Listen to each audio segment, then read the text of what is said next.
কি সুন্দর একটা নাম মদনা, এবং তার একটা কিছু। আচ্ছা, আমার একটা কথা মনে হচ্ছে, বলবো? হ্যাঁ বল। দেখো, মদনা যেমন তোমার নাম, খুব সত্যি কথা, আমাদের মানুষের দেওয়া ভালোবাসার নাম বলে, এর কিন্তু খুব কাছাকাছি আরো একটা ডাকনাম তোমার আছে। কি বল? এবং সেটাও সবাই প্রায় বলে ডাকে তোমাকে। বল। মদন। হ্যাঁ মদন বলে ডাকে ও মদনা। হ্যাঁ মদন বল মদন। এই মদনেরও কিন্তু খুব একটা গভীর অর্থ আছে। কি? না, এটা বললে তুমি মারবে। হ্যাঁ, না না মারবো কেন? না, না, না। আরে কিচ্ছু না, আমরা এখন ভালো মুডে আছি, বল না। ঠিক তো? একদম মারবে না তো? না। দেখো, মদনের অর্থ হচ্ছে মদ অন। আমি সুইচ অফ করার চেষ্টা করছি, এ অন করে দিচ্ছি। তা নয়, দেখুন আমি নামের অর্থ বললাম। দেখুন, নামের এই ভালো নাম ডাকলাম, তার অর্থ এবং তার সঙ্গে 498 498 ধারা, ওই যেটা বউকে পেটালে টেটালে খায় আর কি, তো সেটা নিয়েই ডাকলাম। তো এই মজার নাটিকাটা পরিবেশন করার জন্য কিছুক্ষণের জন্য ধরে নেওয়া যাক এটা একটা বিচারালয়, আমি একজন পেশকার, এবং আপাতত এটা একটা কাজ। আসুন শুরু করছি। আর আপাতত আমি যা পরে আছি সেটা এইরকম জিন্স বা জামা কাপড় এরকম নয়, আমি পরে আছি ধুতি আর ফতুয়া, আর এইটা হচ্ছে গামছা। আসুন শুরু করছি ডাকলাম বা নিকনেম। বউ পেটানোর অভিযোগে 498 ধারায় অভিযুক্ত আসামি বগলাচরণ খামারুই হাজি। বলেন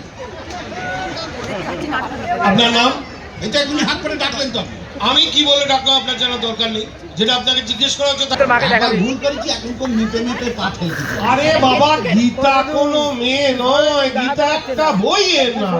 হ্যাঁ, এই বইটা, এই বইটার নাম হলো গিয়ে গীতা, শ্রীমদ ভগবত গীতা। তো আপনি তাই বলেন? আমি তো তখন থেকে তাই বলার চেষ্টা করে যাচ্ছি, আপনি শুনলে তবে না। আচ্ছা ঠিক আছে, বলেন বলেন। নিন এবারে বইটা ধরে বলুন। কেন এই গাদ্দা বই আমি ধরতে যাবো? বই আপনার চাকরি করতেছেন, আপনি মাইনেও পেতেছেন, আপনি নিজের কাজ নিজে করেন তো, খালি ফাঁকি দেবেন। এই দেখুন, আপনি কিন্তু তখন থেকে শুধু শুধু আদালতের সময় নষ্ট করছেন। কাঠগড়ায় উঠে সাক্ষী দেওয়ার আগে এই বইটা ধরে আপনাকে বলতে হবে, যাহা বলিব সত্য বলিব, সত্য বই মিথ্যা বলিব না। আরে বাবা, সে তো আমি অমনই বলবো, তার জন্য আবার বই খামচাতে হবে তো। যেটা বলা হচ্ছে সেটা করুন না। দেখো দেখি এটা কার বই? এই জানি ওকে, আপনি ধরুন ধরে বলুন তো। এটা কে লিখেছে? বাপরে বাপ, এটা শ্রীকৃষ্ণের। শ্রীকৃষ্ণ? হ্যাঁ, শ্রীকৃষ্ণ? হ্যাঁ। ও বাবা, তাহলে তো আমি ধরবো। কেন? আর তার নিজের চরিত্রে ঠিক নেই, হাজার ঘন্টা প্রেম প্রীতি করে কেলসা কেলেঙ্কারি রাখছে। ওই তার তো 498 দিতেছে না। তাদের টাকা ফাইন্যান্সে দিতেছেন, সে একটা হোক 10টা হোক, তিনি তাদের সঙ্গে প্রেম করেছেন, তাদের ভালোবেসেছেন। আপনি কি করে জানলেন যে আমি বিউগেল তুলি নেত্রকালীকে ভালোবাসি? আপনি আপনার বউকে ভালোবাসেন? তার থেকে আমি আপনার বউকে ভালোবাসি। হ্যাঁ অবশ্যই। হ্যাঁ, বউকে যদি ভালোই বাসবেন তাহলে ফাইন্যান্সে খেলেন কেন? সে তার দুগা দেখে তো দুগা দিতে গেলেন কেন? দুগা বেশি সে সহ্য করতে পারে না বলে রোগা তো। এই খাবারই দেখুন, আপনি কিন্তু তখন থেকে বাজে পক্ষে চলেছেন। ব্যাপারটা বুঝে বলতে একটু মন দিয়ে শোনেন। বলুন। ঘটনা হয়েছিল কি, আমার বুকে কফ জমেছিল বলে, হ্যাঁ, হ্যাঁ, কফ জমেছিল বলে আমি বউরে বললাম, ওরে বউ আমার বুকটা খানিক ডলে দে তো। হ্যাঁ। তো সেই শুনে কেউ যদি বলে তোমার বাবারে খেতে করে মারে মেটে দাদারে মেটে খেয়ে নাও, তাহলে মানুষে কি করে বলুন তো? কি এ কথার মানে কি? হ্যাঁ, প্রথমে আমিও তো মানে বুঝতে পারিনি বলে তাকে দুগা দিয়ে দিয়েছিলাম। হ্যাঁ। পরে বুঝলাম সে আমার উপকার করার জন্য এই কথা বলেছিল। ও ভাই, কিরকম কিরকম ব্যাপার হচ্ছে কি জানেন, আমার বাবা হ্যাঁ, মানে তার শ্বশুর নাম হতেছে আদিনাথ। বেশ। এখন সবাই তার ডাকনাম আদা বলে ডাকে। আমার মা মানে তার শাশুড়ি ডাকনাম হতেছে তুলসী। আর মনে করেন আমার দাদা মানে তার ভাসুর ডাকনাম হতেছে মধু।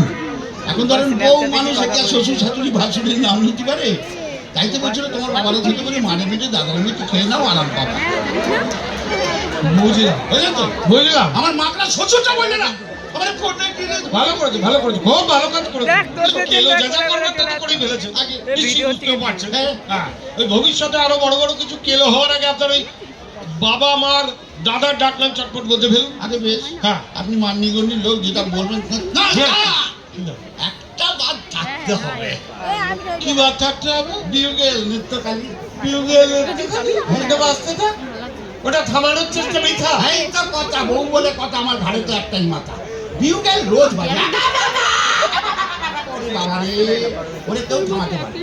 এইটা একটা আইন করেন, কেউ যেন কখনো থামাবার চেষ্টাও না করে।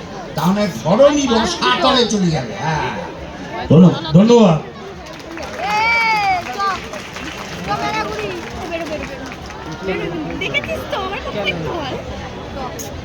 এই যে অনুষ্ঠান হচ্ছে দেখছেন,